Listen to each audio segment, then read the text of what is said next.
en medio de la abundancia crece la pobreza. Cerca de la mitad de la población del mundo vive con menos de $2 diarios y un cuarto de la población vive con menos de $1 diario.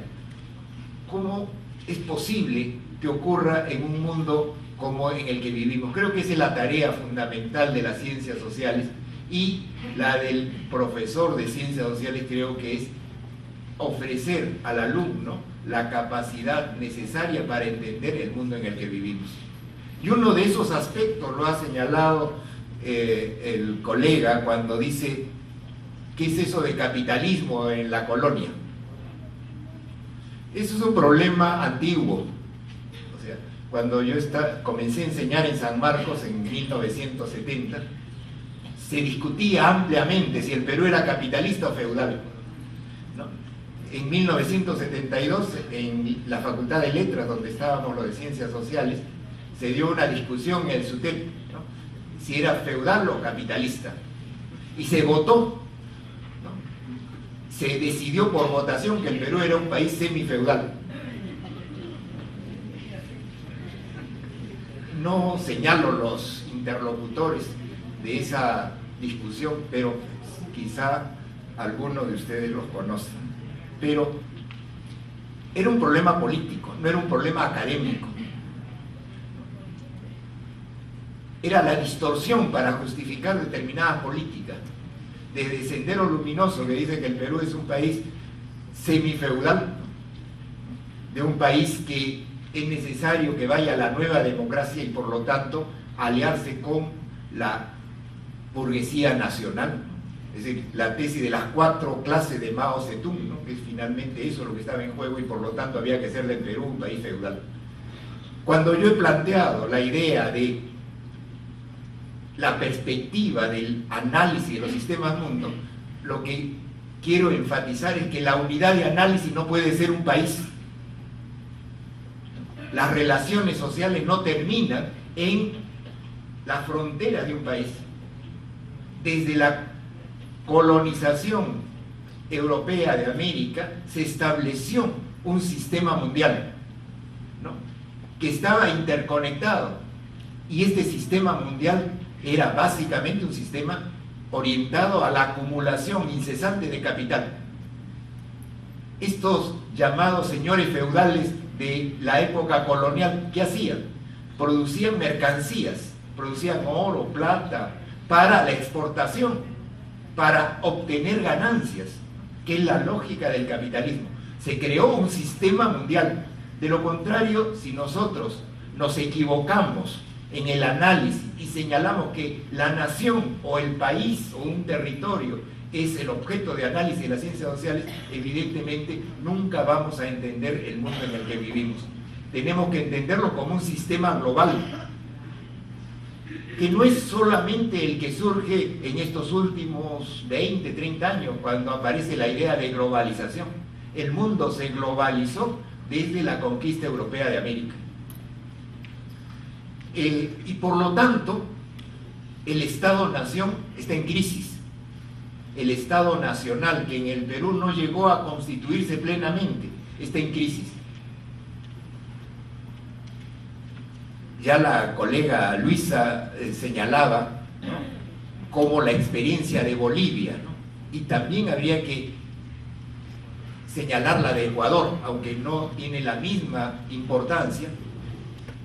En las constituciones que han aprobado se establece la idea del Estado multinacional, ya no Estado-nación, ¿no?, el Estado en donde se homogeniza a la población, ¿no?, que ha sido el intento de los grupos dominantes en el Perú y en América Latina, por ejemplo, a través de la educación, ¿no?, la castellanización de la población quechohablante para convertirla en una cultura homogénea nacional.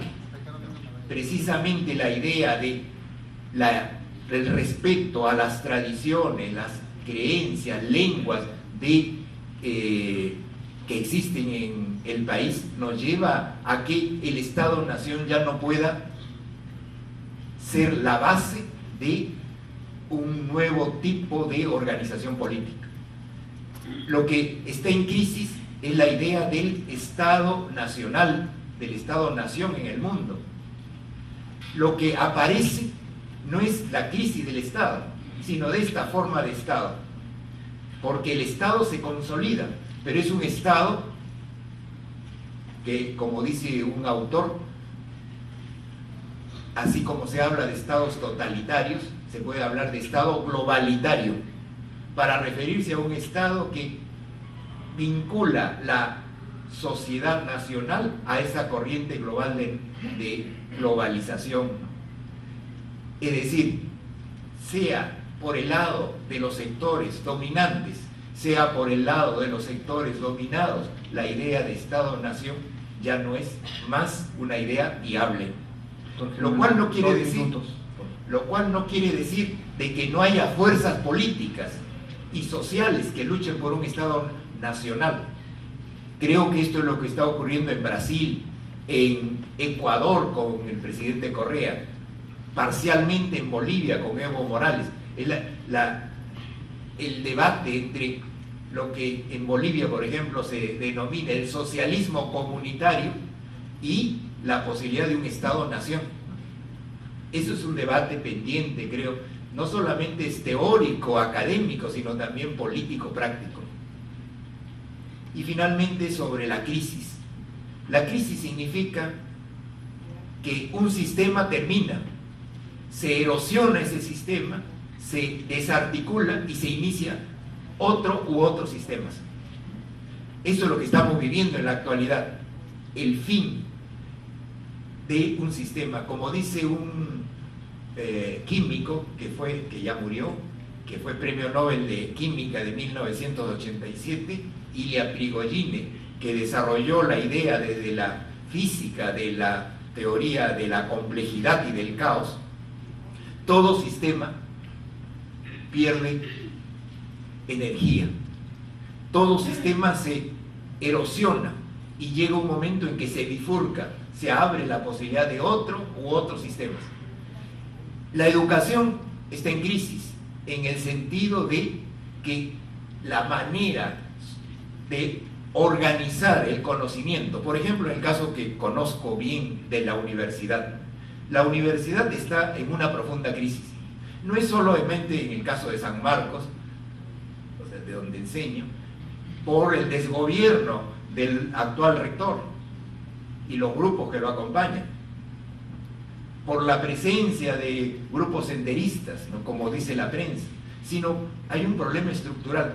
La universidad que conocemos es la universidad moderna que surgió en el siglo XIX, y esa es la universidad que está desapareciendo, y está surgiendo otro tipo de universidad. Yo creo que uno de los temas fundamentales para el sistema educativo es la interculturalidad. Somos un país multicultural, existen diversas culturas, pero hay relaciones de dominación entre estas culturas. No es lo mismo ser parte de una comunidad que habla castellano como lengua materna que ser un quechua hablante o hablar una lengua de la selva. O sea, son culturas diferentes, pero una está en una situación de inferioridad y la otra de superioridad. Cuando en el año 2002 me contaba